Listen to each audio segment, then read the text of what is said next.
Hi, ഇന്നത്തെ വീഡിയോയിലേക്ക് എല്ലാവർക്കും സ്വാഗതം. ഇത് നല്ല ടേസ്റ്റി ആയിട്ടുള്ള ഒരു ചക്കപ്പുഴുക്കാണ് തയ്യാറാക്കുന്നത്. വീഡിയോ ഇഷ്ടപ്പെടുകയാണെങ്കിൽ ലൈക്ക് ചെയ്യാനും ഷെയർ ചെയ്യാനും സപ്പോർട്ട് ചെയ്യാനും ഒന്നും മറക്കരുത് കേട്ടോ. എന്നാൽ നമുക്ക് പെട്ടെന്ന് റെസിപ്പിയിലേക്ക് കടക്കാം. ഇത് തയ്യാറാക്കാനായി മീഡിയം വലുപ്പത്തിലുള്ള ഒരു ചക്കയാണ് എടുത്തത്. ചക്കയുടെ കുരുവൊക്കെ കളഞ്ഞ് ഇതുപോലെ ഒന്ന് മുറിച്ചെടുത്തിട്ടുണ്ട്. ഇനി ഇതൊന്ന് ക്രഷ് ചെയ്തെടുക്കണം. അതിനായി ഒരു മിക്സിയുടെ ജാർ എടുത്തിട്ടുണ്ട്. അതിലേക്ക് ചക്ക ഇട്ട് കൊടുക്കാം. ചെറുതായി മുറിച്ചെടുത്താലും മതി. ഞാനിതിപ്പോൾ പെട്ടെന്ന് തയ്യാറാക്കാൻ വേണ്ടി ഇതുപോലെ ഒന്ന് ചെയ്തെടുക്കുകയാണ്. ഇപ്പോൾ ഇത് ക്രഷ് ചെയ്തെടുത്തിട്ടുണ്ട്. ഇനി ബാക്കിയുള്ള ചക്കയും ഇതുപോലെ ഒന്ന് ക്രഷ് ചെയ്തെടുക്കട്ടെ.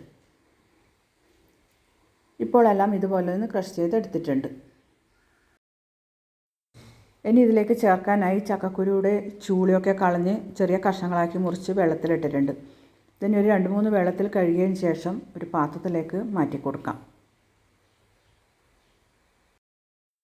ചക്കപ്പുഴുക്കിലേക്ക് ചക്കക്കുരു കൂടി ചേർക്കുമ്പോഴാണ് നല്ല ടേസ്റ്റ് ഉണ്ടാകുക. ഇപ്പോൾ ചക്കയുടെ സീസണൊക്കെ അല്ലേ. എല്ലാവരും ഈ രീതിയിലൊന്ന് ചക്കപ്പുഴുക്ക് തയ്യാറാക്കി നോക്കട്ടെ. നല്ല ടേസ്റ്റാണ് കഴിക്കാൻ. ഇനി ഇതിലേക്ക് ക്രഷ് ചെയ്ത് വെച്ചിട്ടുള്ള ചക്ക ചേർത്ത് കൊടുക്കാം. ഇനി ഇതിലേക്ക് 1/4 ടീസ്പൂൺ മഞ്ഞൾപ്പൊടി ചേർത്ത് കൊടുക്കാം. ഇനി ഇതിലേക്ക് 1/4 ടീസ്പൂൺ കുരുമുളക് പൊടി ചേർത്ത് കൊടുക്കാം. ഇനി ഉപ്പ് ചേർത്ത് കൊടുക്കാം. ഞാൻ കല്ലുപ്പാണ് ഇതിലേക്ക് ചേർത്ത് കൊടുക്കുന്നത്. ഇനി ഇതിലേക്ക് 3 ഗ്ലാസ് അളവിൽ വെള്ളം ഒഴിച്ചു കൊടുക്കുന്നുണ്ട്. ഇനി ഇത് എല്ലാം കൂടി ഒന്ന് ഇളക്കി യോജിപ്പിച്ചെടുക്കാം.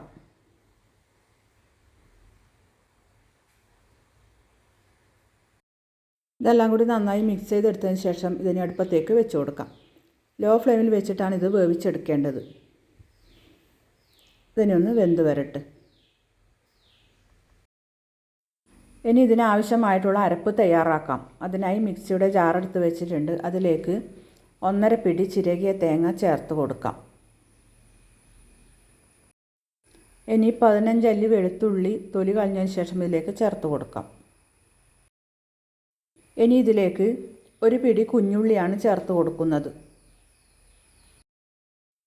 ഇനി ഇതിലേക്ക് 15 കാന്താരി മുളക് ചേർത്ത് കൊടുക്കാം. 3 തണ്ട് കറിവേപ്പില ചേർത്ത് കൊടുക്കാം. 1/2 ടീസ്പൂൺ നല്ല ജീരകം ചേർത്ത് കൊടുക്കാം. ഇനി ഇതിലേക്ക് മഞ്ഞൾപ്പൊടി ചേർത്ത് കൊടുക്കാം. ഇനി ഇതെല്ലാം ഒന്ന് ക്രഷ് ചെയ്തെടുക്കാം. കൂടുതൽ അരഞ്ഞു പോകരുത്. ഇപ്പോൾ ഇത് ക്രഷ് ചെയ്തെടുത്തിട്ടുണ്ട്. ഈ ഒരു പാകത്തിലാണ് ക്രഷ് ചെയ്തെടുക്കേണ്ടത്. ഇപ്പോൾ ചക്ക അടുപ്പത്ത് വെച്ചിട്ട് 6-7 മിനിറ്റായി. ഞാൻ ഇടയ്ക്കൊക്കെ ഒന്ന് ഇളക്കി കൊടുത്തിട്ടുണ്ടായിരുന്നു. അല്ലാന്നുണ്ടെങ്കിൽ ചക്ക പാത്രത്തിൻ്റെ അടിയിൽ പിടിക്കും. ഇതിനെ ഒന്ന് വീണ്ടും ഒന്ന് ഇളക്കി കൊടുക്കാം.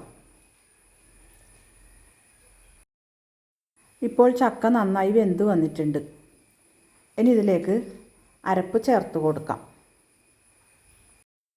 അരപ്പ് ചേർത്തതിന് ശേഷം എല്ലാം കൂടി നന്നായി ഒന്ന് ഇളക്കി യോജിപ്പിച്ചെടുക്കാം.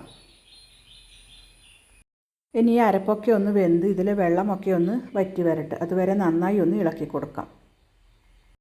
ഇപ്പോൾ ചക്കപ്പുഴുക്ക് റെഡി ആയിട്ടുണ്ട്. ഇനി ഇതിനാവശ്യമായിട്ടുള്ള വറവ് തയ്യാറാക്കാം. അതിനായി ഒരു പാത്രം അടുപ്പത്തേക്ക് വെച്ചിട്ടുണ്ട്. ചൂടായ പാത്രത്തിലേക്ക് വെളിച്ചെണ്ണയാണ് ഒഴിച്ചു കൊടുക്കുന്നത്. ലോ ഫ്ലെയിമിലാണ് വെച്ചിട്ടുള്ളത്. ഇനി എണ്ണയൊന്ന് ചൂടായി വരട്ടെ. എണ്ണ ചൂടായതിലേക്ക് 1 സ്പൂൺ കടുക് ഇട്ട് കൊടുക്കാം. കടുക് പൊട്ടിയതിന് ശേഷം അതിലേക്ക് കുറച്ച് ഉഴുന്നുപരിപ്പ് ചേർത്ത് കൊടുക്കാം. ഉഴുന്നുപരിപ്പ് കുറച്ച് കൂടുതൽ ചേർത്തിട്ടുണ്ട്. 2 ടേബിൾ സ്പൂൺ ഉഴുന്നുപരിപ്പാണ് ഇപ്പോൾ ഇതിലേക്ക് ചേർത്തത്. ഇനി ഇതൊന്ന് മൂപ്പിച്ചെടുക്കണം. ഇപ്പോൾ ഉഴുന്നുപരിപ്പിൻ്റെ കളറൊക്കെ മാറി മൂത്ത് വന്നിട്ടുണ്ട്.